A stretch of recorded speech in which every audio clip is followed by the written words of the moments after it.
Hey, are you guys ready to elevate your DIY skills? Well, of course you are. That's why you're here. I'm so excited to announce the HouseCalls Premium Ad-Free Membership. What is that?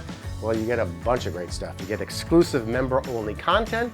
You can join me for live streams. We've got exclusive contests, sweepstakes, of course, easy-to-follow videos as well. Now, we've got a free 7-day trial.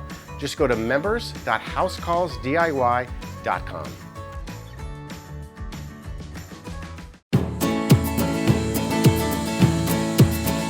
We make things.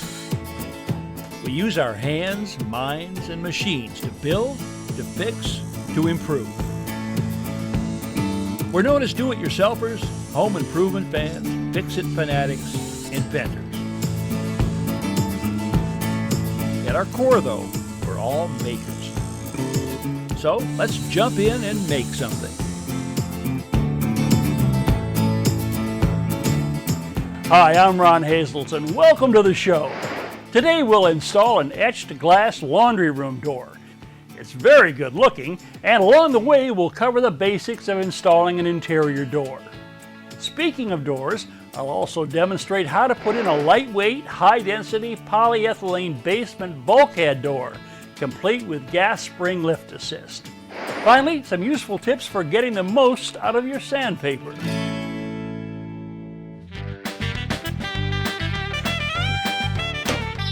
Now, this is our laundry room, and as you can see, it's right off the kitchen. Now, that's great for convenience, but it does present a couple of problems. First of all, when both the washer and dryer are running in here, there's a fair amount of noise that comes through this doorway.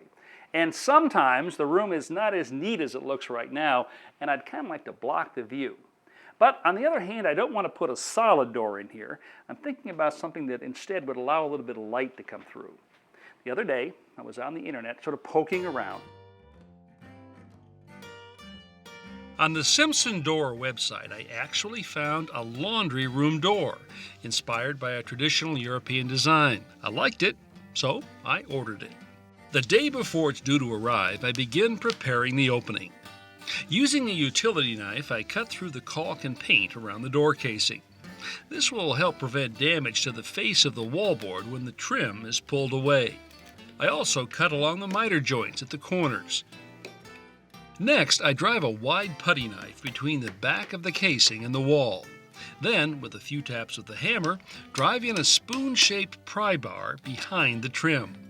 Once there's a bit of space behind the casing, I switch to a flat pry bar and continue prying. The putty knife keeps the bar from damaging the wall as I leverage the casing away.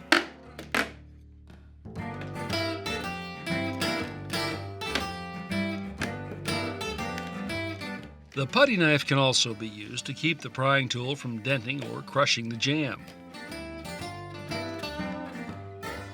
My cordless reciprocating saw is just the right tool for this next step. I insert the blade into the gap between the door frame and the rough opening, quickly cutting through the finish nails that hold the frame in place.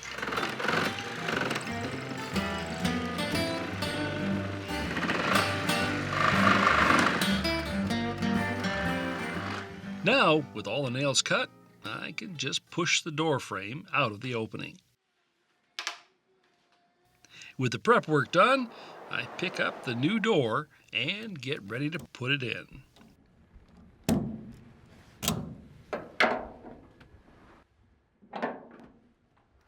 This unit from the Simpson Door Company is an engineered wood door. The core is made up of smaller pieces of wood joined together with alternating grain patterns to resist warping and twisting. Door edges are clad with solid wood banding, and the faces veneered. Oversized hardwood dowels reinforce the joints where the stiles and rails meet. Well, there's my new door. It's pre-finished and pre-hung, so I'm going to be putting it in as one unit. Now, I am going to be working alone today, so I'm going to show you a couple of tricks that I picked up that make working solo on a job like this a little bit easier. For starters, I temporarily attach blocks that will stop the door flush with the inside wall.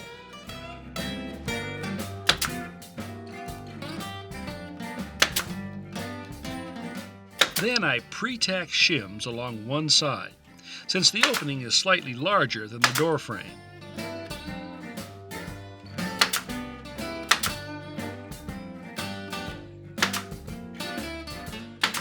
Now I set the door and frame as one unit into the opening, up against both the stops and the shims.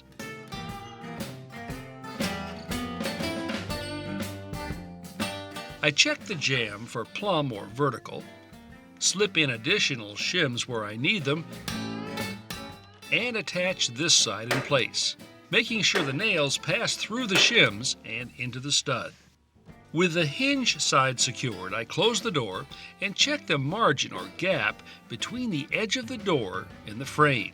Now right now, it gets wider as I go from top to bottom. Using a flat bar, I move the frame closer to the door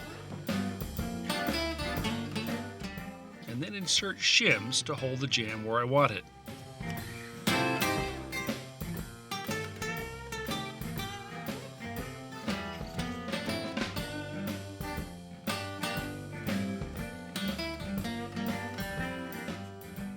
With the door closed, I recheck the margin. This time it's consistent from top to bottom. So I secure this side in place again by nailing through the shims. I trim the shims to length by first scoring them with the utility knife, then snapping them off.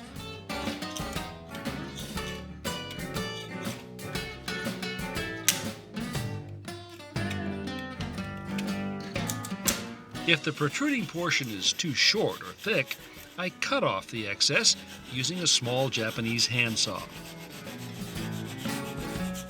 Now it's time for the casing. First, I lay a scrap piece on the jamb and draw a line on the outside. Then repeat the process at the opposite corner. Next, I cut the top piece of trim slightly oversized and put a 45-degree miter on one end. I place the point of the miter on the first line, then mark the opposite end at the second line. This will be the outside of the second miter. Now all I have to do is align the ends with the marks on the wall and nail the casing in place. Next, I set the side piece on the floor with the back side of the molding facing outward. Then draw a pencil mark where the top trim meets. I cut the miter on the mark, set the section in position, and nail it in place.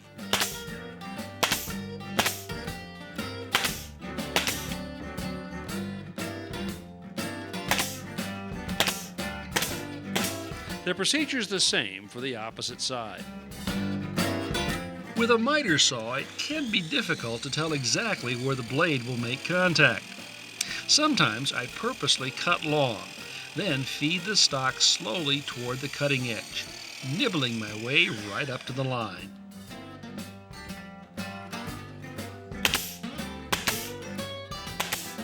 Now, not every carpenter does things the same way, but I find that most of the time, this top first, sides next method gives me pretty good results.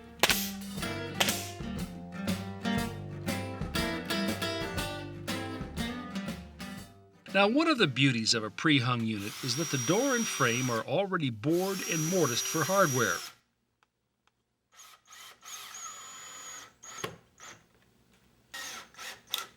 The only exception here is the latch plate mortise. I'll have to cut that myself. I start by temporarily attaching the plate with screws. Then I use a sharp utility knife to score the outside. After I remove the plate, I'm left with a shallow groove. Now it's time for a little chisel work.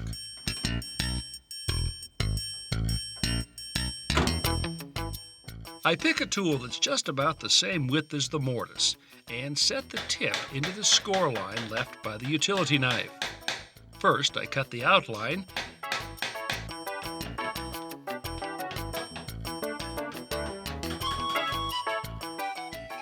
then pare away the inside material. All that's left now is to attach the latch bolt, screw it in place,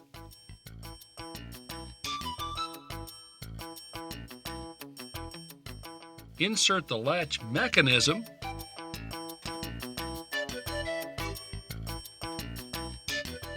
tighten the mounting screws, and test things out.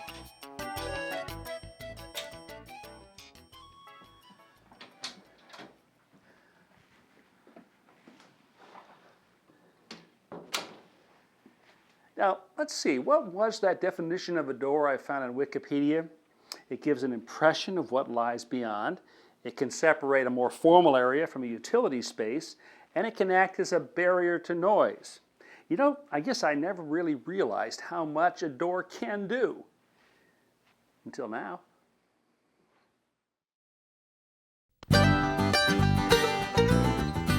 Well, it's not ski season yet, but in Bennington, Vermont, winter comes quickly. So Beth and Matt Smith need to get started on their last outdoor project for the year.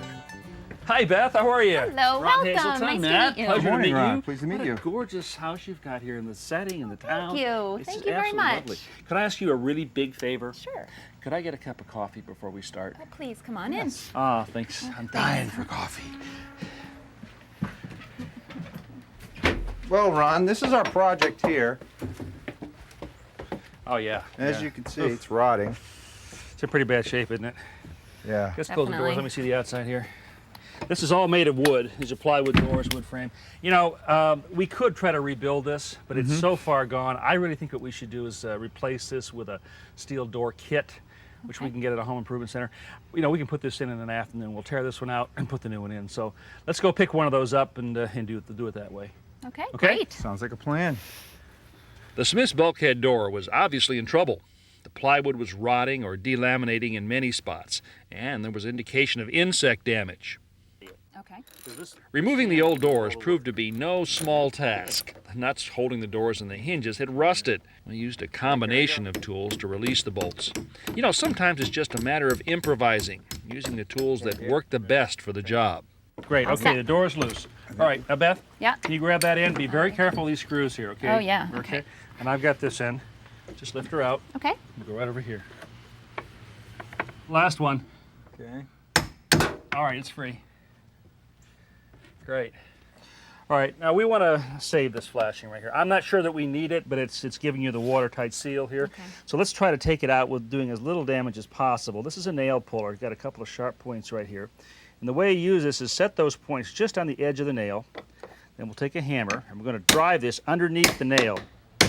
You see, Beth, it's driving the itself right up underneath the head of the nail. Then we just kind of rock this back and pull the nail right out. Just like Okay. that. So, let's try one. All right. Got your glasses on. Good. I'm set. Okay, I think we got it, Ron. That's good. Excellent. Let's Okay. pry her up a little bit. After loosening up the flashing, Matt and I used pry bars and crowbars to remove got the an rotted replacement side there? You can give me piece a- from the give me a try. concrete foundation. Okay, here we go. Oh, the whole thing's coming away. Good. Okay, I'm ready, Ron. Okay, go ahead and pull it out. The old header also needed to be removed from the side of the house. Great. There you go. Okay. That's it. The side piece next to the house took a little more muscle to remove, and it revealed a big surprise. Whoa, what's that? Holy mackerel. Last summer's hornet's nest. Isn't that something? Oh my gosh. There are the eggs right there. All right, so this has come out very cleanly, you know? After a little One cleanup, last look the at this. demolition We're is gonna cover complete. up again here in just a second. Okay. Let's get the parts for the new one and start to put them in, okay? All right. Very good. Pick up the rest. After of it. reading the literature that was packed with the new door, we decided that the existing flashing could be replaced, so off with the old. Under the flashing, we found even more flashing, which had to be removed carefully so that we wouldn't damage the siding. Easier said than done, Boy, it's tough on that. but we finally did it. Thanks, Beth. Yeah. This is the foundation plate right here. It's the first thing we're going to put down. Now there are 3 holes here. We're just going to mark. Next, we marked the hole locations for the foundation anchors. We're going to have Using a hammer drill fitted with a carbide-tipped masonry bit, we take turns. The drill's hammering action allows us to do this in a fraction of the time it would take with a normal drill. Okay, let's bring the foundation plate back up here now, and we'll line it up with those holes that we just drilled.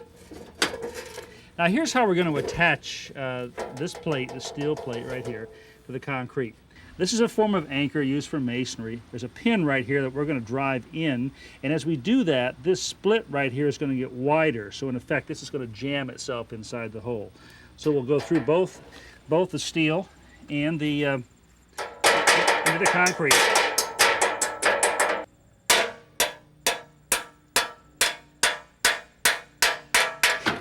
Matt and I placed the new right side plate against the house, and Beth, who's getting to be really good with power tools, fastens it tightly in place.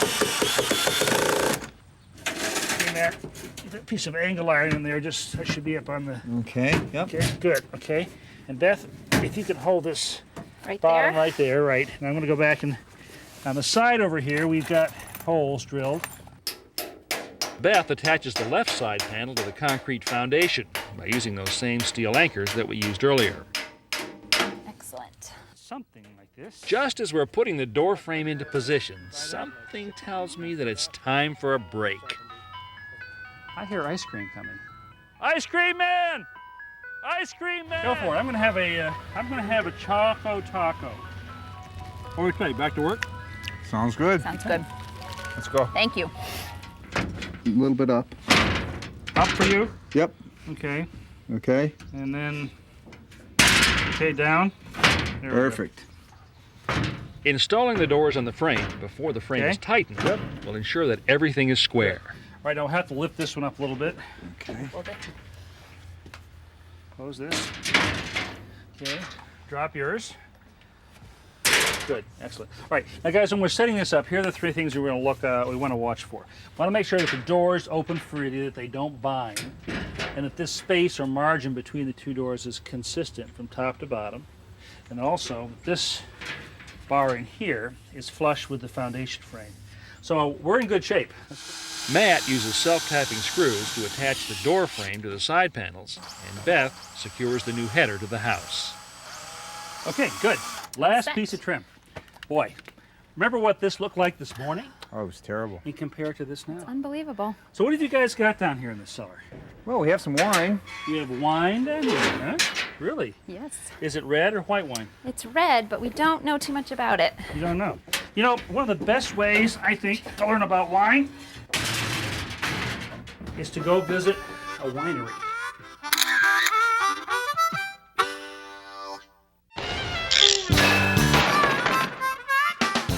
You know, they say that beauty is only skin deep, and I think that's particularly true for wood because it's the surface of wood that you see, and nothing can affect that surface more than sanding.